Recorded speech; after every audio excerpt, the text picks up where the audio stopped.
I think we've been knocked out of 4 games so far. We've got 4 left on our screen. I'm not going to be doing any more tournament re-entries now. It's 9 o'clock in the evening, so it's been a bad night so far. But we've got 4 games left. Let's see what we can recoup. We haven't ran particularly well, and we certainly didn't play very well during that first hour or so. Getting involved with some hands that really we shouldn't have been involved with, but that's poker, and it's about what we can come back to.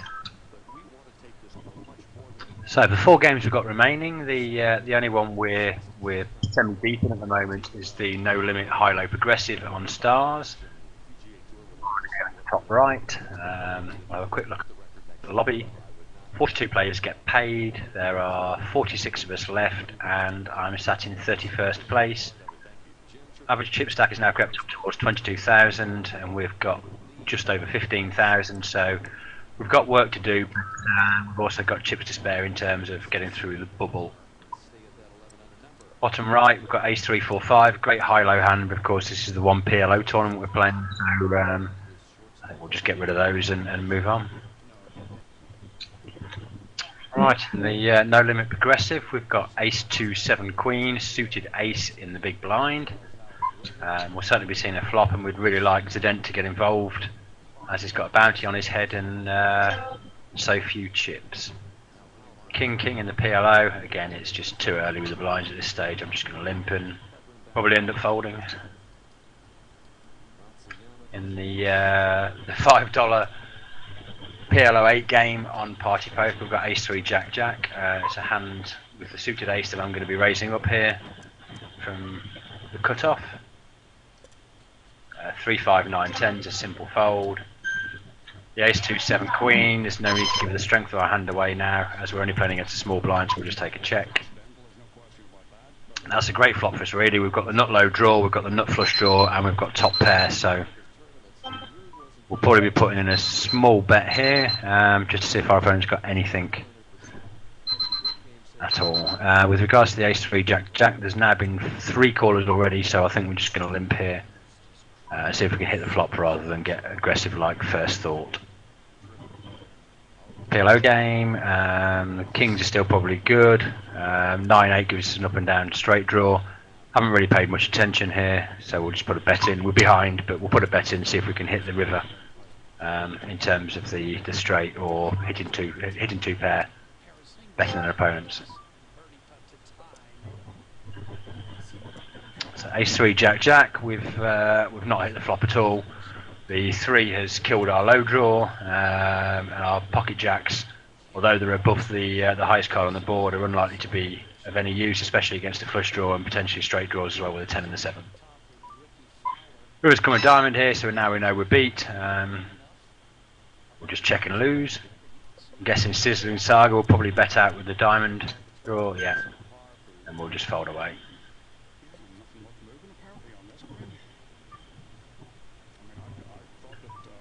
Again, same with the ace 3 Jack Jack. We took a cheap flop, we missed it, so just simply fold them away. Ace 3 7 7, 3 hearts, no real low draw. Worst position possible on the table in this small blind, so we'll just let that go. Top left we've got ace 2 5 9. There's already been a raise, but we've got position, so we'll just flat behind and see if we can hit the flop. Again in the PLO, 3 spades, some middle cards, but nothing to get excited about. So in the top left, we've hit the nut low draw. We've hit a gut shot with our 2-5 and the 3-6 on the board. We've hit a middle spade draw, and we're only against one opponent, so we're going to bet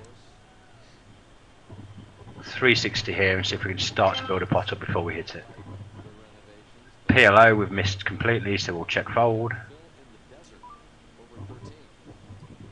Right, in the high-low we've now hit our middle flush. 9-10 Queen King double suited, we'll have a call on that. Yeah, we've now hit our flush, so we'll bet. As we've got the nut low draw as well, we want to price him in and hope he gets there with his ace 2 to split our ace 2 and give us 3/4. So we'll just bet 480 to try and keep him involved. On the button, 2-4 Queen King, it's a raisable hand. But when the pot's already been re-raised, I'll just let that go. The ace on the river is a bit unfortunate. It's in that it's reduced our low to 2-5 now, so our low is ace 2-3-5-6. It's actually still a very strong low, and we've also got the spade draw, spade hit. So we're going to have a little bet, in fact quite a big bet, and see if we can get him to pay us off with a hand. Oh, just made that stupid eye poker, party poker.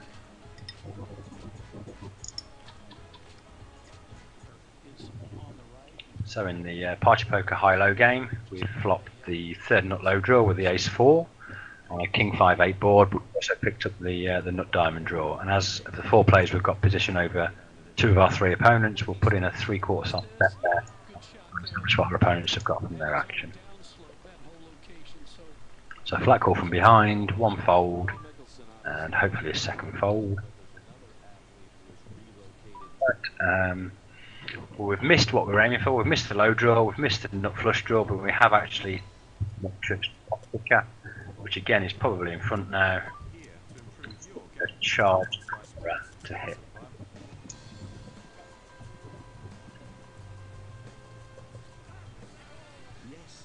Unfortunately, they weren't prepared to play ball. It's probably too high a bet. But what I was worried about was the ace 2 or the ace 3 getting there and chopping the pot on the river and losing those chip gains that were there available in the middle. The PLO game, we've picked up ace queen 10-7 double suited. Bump it up again. The blind's still only 20-40s. Nothing to get too excited about at the moment. The party poker game, we've got ace king 5-5 in the big blind. We've got position over the small blind. They've got a decent sized stack, but I think that's a strong enough hand at the minute to be raising with. I think if he had anything better than that, he would have raised pre-flop, and that's confirmed by his fold. Right, the PLO, it's the worst flop possible. So having raised pre, we're just going to let that go. Before we do that, we've got ace 3, queen 8 suited ace, so we'll put a raising on the button against the short-ish stacked big blind. Danger is this guy's been quite active, so he might come over the top and put us with a bit of a problem.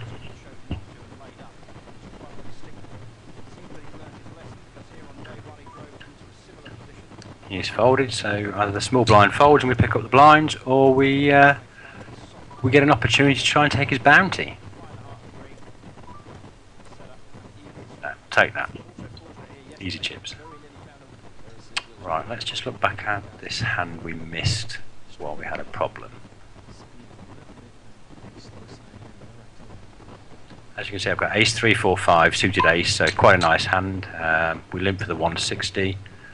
Had a razor in position and the cut-off, so we had 3 callers. I'll come back to the flop in a moment. Let me just see what's going on. Here we are in the party poker game with ace 2-3 double suited. Probably, debatably, the single best starting hand you can get in Omaha high-low. So of course it would be rude not to raise it up. May as well bet the pot here. I think we're going to get called, yeah. So with a fairly friendly flop, we could be in good position here. Well, there's a danger we're actually behind, but we've got the nut flush draw. We have got the low draws. So let's put in a bet, hopefully to entice these to shove. They didn't, so we picked up some extra chips by virtue of the fact they called and folded on the flop. So up to 6,500 and back in the game in a much better position than we were. Right, yep, so back to this party poker hand. Flop pretty much the world. We've got the ace 3, 5, so we've got the nut wrap. Any ace 3, 5 or 6 would give us the nut low, and of course a straight. On top of that, we had the ace 4 of spades, which with the 2 spades on the board gave us the nut flush draw. So we were drawing to the nut straight, the nut flush, the nut low, pretty much everything. And as it materialised, we ended up chopping the pot, unfortunately, as we didn't get there with either our straight or our flush draw. Right, so we need to have a look what's going on now in the progressive. It's getting to the closing stages, and I think the ball may have already burst. We have a quick look at the lobby. That's confirmed. We've now slipped down quite rapidly over the last 5 or 10 minutes. We've still got our 15,000 chip stack, but the averages have increased to almost 29,000. There are 42 players being paid. There are 34 of us left, of which I'm in 26th position, so we need to start getting busy, try and get ourselves back above the average stack and give ourselves a shot at making that final table. But hands like this in the small blind, out of position, aren't the sort of ones that are going to get us to double up. Right, in the PLO we're starting to get eaten at a bit here. Really do need to start making a move, but we're just not getting the hands to do so, and we've still got, even after this big blind, we've still got 13 big blinds left, so we don't have to force the issue yet, but we are looking for an excuse to do so.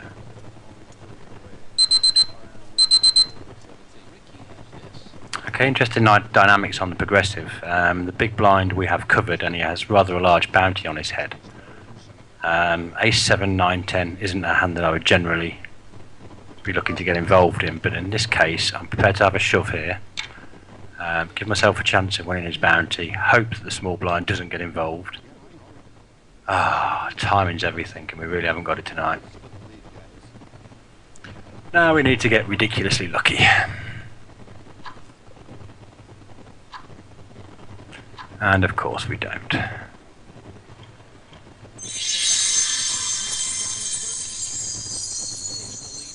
Oh, for fuck's sake. Stupid move, possibly. Let's have a look back. Before we do, we're just going to raise here with 6, 7, 8, 10 in the PLO. Dealing flat. With an ace, king, and a suited 2 hearts with my black hand. Not great. We raise pre, so we'll have to represent the ace or the king and hope we can take it down. Right, so here we are, the exit hand in the progressive. As I say, folded to me on the button. I made the move on the basis that I had the opportunity to take out the big blind and their large bounty. The small blind decided to reshove my shove with ace 4, 6, 9. You know, if I want an argument to say that my play was not atrocious, then if you look at the percentages, it's pretty much 50-50 pre-flop when the call was made, and with the number of times my opponents are both going to fold, it was again the correct move, I think, to shove my stack in. It was just unfortunate I ran into a hand that was going to call me, and obviously B, unfortunate that I lost another flip. But yeah, I mean, I didn't have to shove there with 12 bigs on the button. I could have folded. I could have just called, seen how the hand developed. But you know, I needed to gain some chips. It was a chance to either pick up the 2250 that sat in the middle without being contested, or the opportunity to go into a pot and flip for 26,000 chips. So. Yeah, it was the right decision. It was just one of those that you know, you sit there and you think, well, I could have laddered another 10, 15 places. I could have waited another 2 or 3 hands and picked up a better one. But I was playing to try and build up a final table stack. Didn't want the call. You know, looking at the percentages, I'm not exactly a great deal behind, and it was just one of those Omaha hands that go against you. Okay, ace 4 queen, we're going to have to pop that up. We've got position over the small blind, so we can't let them see that for free.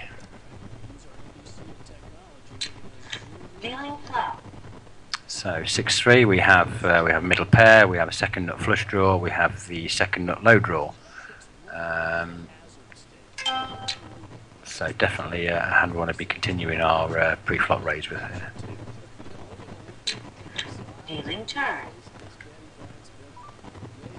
Well, we've now hit our second nut low. Our opponent is bet out, which suggests that they may well have ace deuce. We've got a flush draw, we've got a second pair. An ace or a 2 would kill their draw.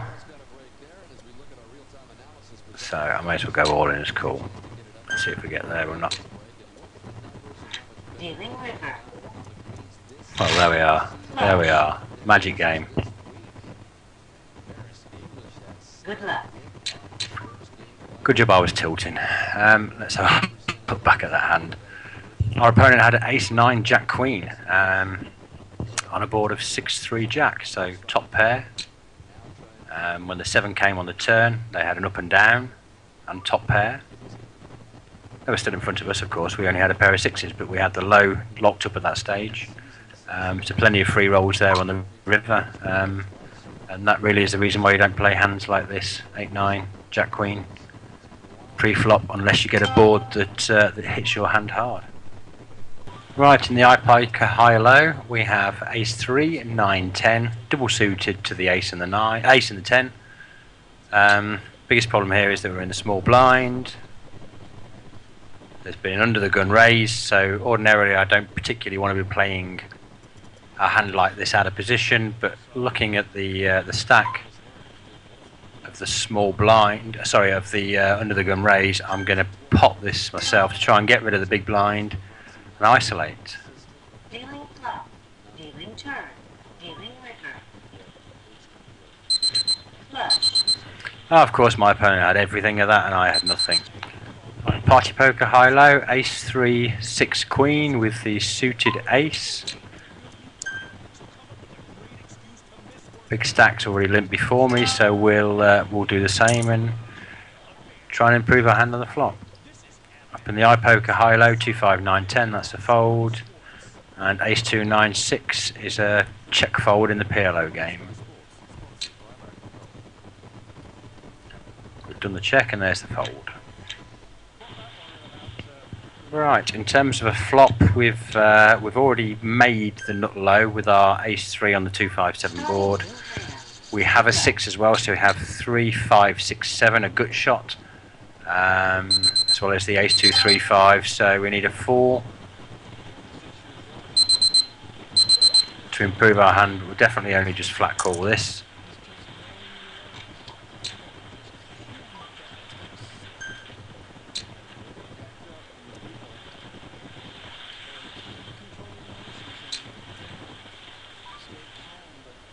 Again, we're going to be all in it anyway, so I may as well shove, but if he checks the river, it might save us a few chips on the split pot. So we've got the nut low, but we have no high hand whatsoever.